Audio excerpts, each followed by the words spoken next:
Good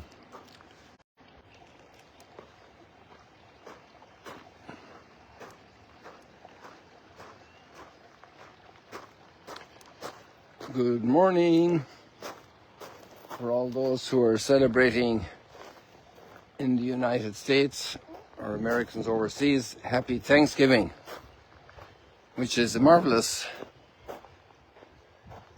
cultivation of the soul, an exercise. You know, we go to the gym to exercise our body.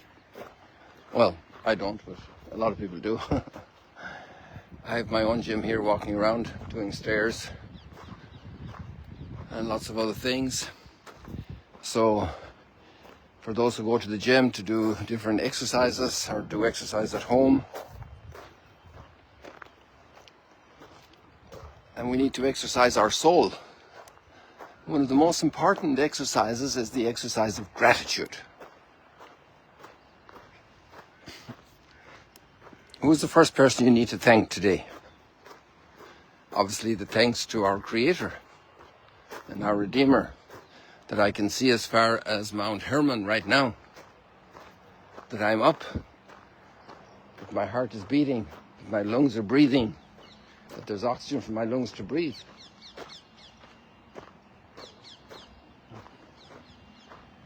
That so many people are out there working already, delivering things, providing services, going to make sure the electric grid is in, that the water is safe to drink. So many people providing. I hardly ever baked bread in my life. I milked cows and shored the sheep. Somebody else made the clothes from the wool.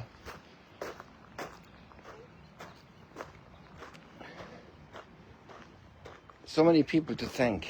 Our parents, from whom we have life. Even if we had a little rough time, some time with our parents. Maybe we still remember teenager hurt or child hurt or something, but at the end of the day, imperfect people were there with God's blessing and gift to give me life,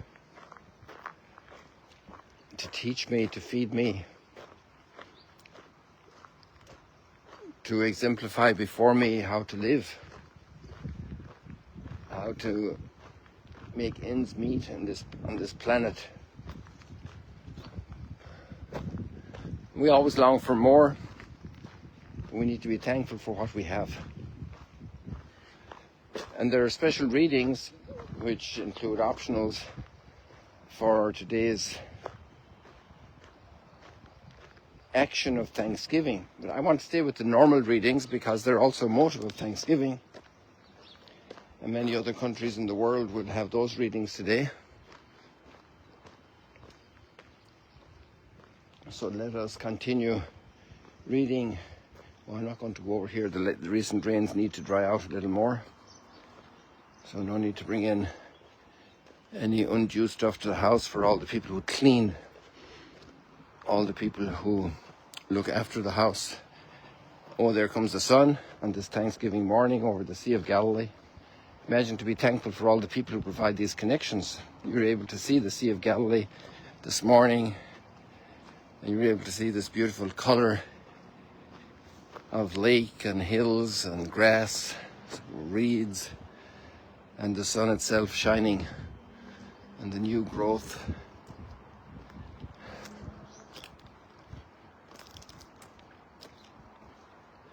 Be filled with gratitude. It's one of the best medicines for our soul. Medicine isn't the right word. Well, yeah, because it could cure a lot of our complaint mentality, our chip on our shoulder mentality, our victimhood mentality, our self-disappointment mentality. Thanksgiving, to say thanks.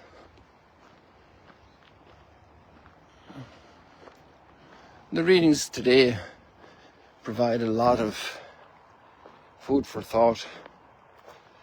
We could look at the first reading of the prophet Daniel when he's thrown to the lion's den for praying in front of a very ridiculous, stupid, if you can use that word, order of the king, that nobody should pray to anybody except to him. Give me a break. some people pose with such an arrogance and such a hubris in life.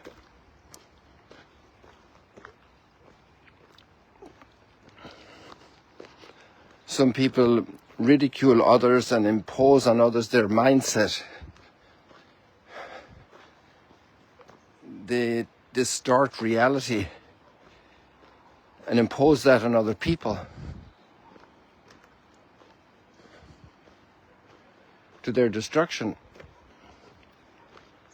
And this goes on, the human traffickers, the cartels, and so many other more sophisticated ways that on the outside don't look as bad and as dramatic, and yet they are. And you have these type of kings, and King Darius here is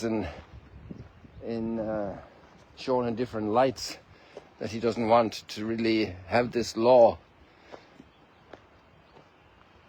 And he has these police, religious police, that are out there for the system. How afflicted humanity is with many challenges to really to live a healthy way with healthy balance, and people impose ideologies on others. They impose behaviors, and I'm not sure, it's something somebody needs to stand and call it out and show the world that that's wrong, and it takes courage to do that. It's easier to be silent and to be party to this policing attitude to enforce wrong laws. It's really crazy that these things happen in life, that we are fixated on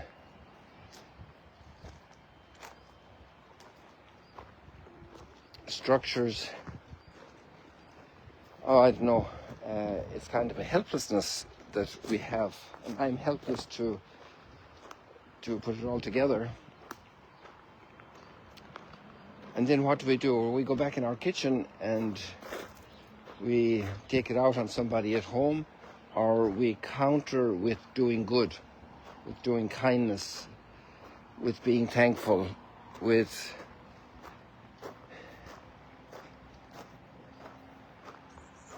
an example for children so that they learn justice and respect. But that means we exemplify it first. And you know that Psalm 2, the kings of the earth make plans and God in heaven laughs. This is an amazing line of the Psalm, and it goes very much with, more or less with what's happening today in Daniel's reading. That the king made his rules, and those little officials of the kingdom with their small-mindedness impose unjust laws under the guise of social righteousness. They're fulfilling the law and requiring the king to punish Daniel because he's praying, even though the order was given not to pray. It's like child's play in a mean way. How to teach children to open their hearts, to not be small of heart,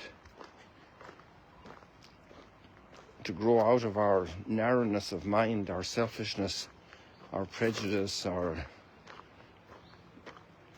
pleasure in suppressing others, our rising up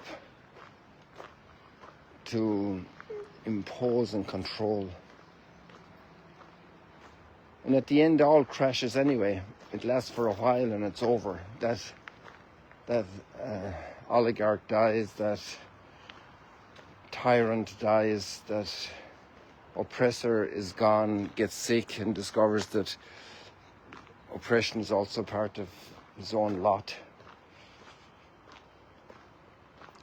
It can happen in different ways with the physical power in the religious sector, economic sector. It can happen just in social brutalizing of people, making fun of people, laughing at them, not in the innocent jest of family life, but in the harshness of hurting, of willing to hurt, of wanting to hurt, of damaging, of offending. Let us be people of redemption, people to watch out for others and help them to grow. And sometimes people have experiences that are very negative and they grow very powerfully. They grow in their trust in God like Daniel does here. And at the end it all closes down anyway. When you see Jerusalem surrounded by armies, and desolation is at hand, one has to flee.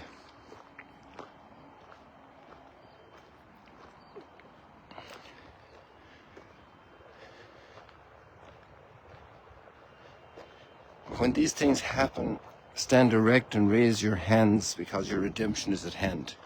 There's a God in heaven, and no matter what the tyrant on earth, even it be in the kitchen, or it be in the public square, or it be in the business at work, the tyrant's hour will be over, and there's a God of justice. And if we grow positively in the time of tyranny, we keep doing good, trying to understand the other, even trying to have compassion for the tyrant who is really completely mistaken, to pray for the tyrant,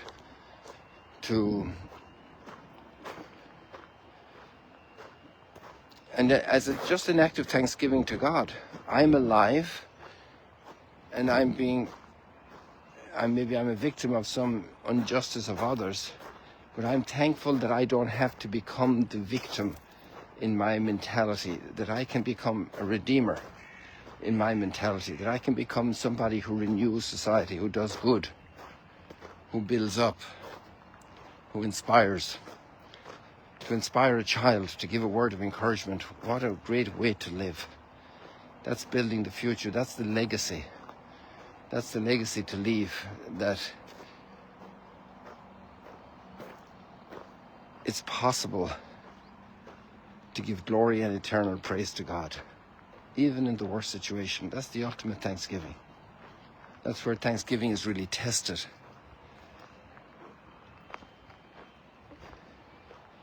When things are tough, to thank people. Imagine, let's say now there's somebody that hurt you really badly, and today is an exercise of thanksgiving to truly, objectively, in God's presence, realize that that person has done good, has also mitigating factors why their deeds for you that were so difficult actually were not intended so badly.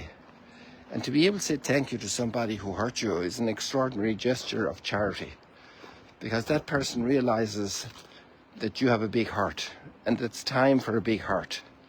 It's time for expansive hearts. It's time for thankful hearts, and no longer time for persecuting hearts and torturing hearts and difficulties, raising difficulties, pushing difficulties, but actually pushing goodness, giving goodness a chance. What a great way to be thankful, because we all have received mercy, and we need to learn how to create situations where people can accept mercy, where people can soften the tight grip on their own selves and relax in God's presence and be thankful. Breathe and be thankful. Share a sandwich and be thankful. And actually, there's reason to be more thankful than having the sandwich to share. It is to have the will to share it. That's a spirit that's really blessed. To have the spirit to share it. What gratitude that is. To realize, Lord, you give me a generous heart like your own. A heart that's able to forgive.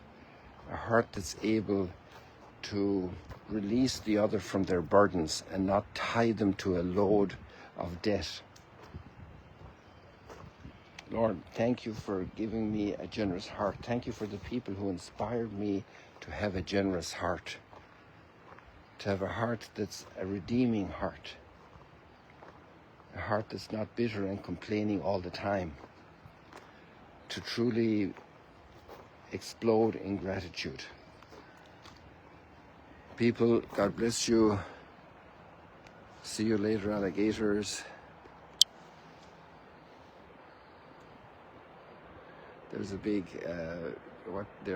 that thing, there's a big, what do you call those things? The trucks carry them. And there could have thousands and thousands of objects in there for service to humanity. And that's the way our heart should be today, loaded with things to thank God, but especially for the gift of life. And if you're a parent, for the gift of having been able to participate with God in giving life. And if you're a teacher, for the gift of God to be able to teach others, to inspire others, to motivate, to give a smile to others. Who are you going to thank today? Who's going to receive your smile? God bless you. See you later, alligators.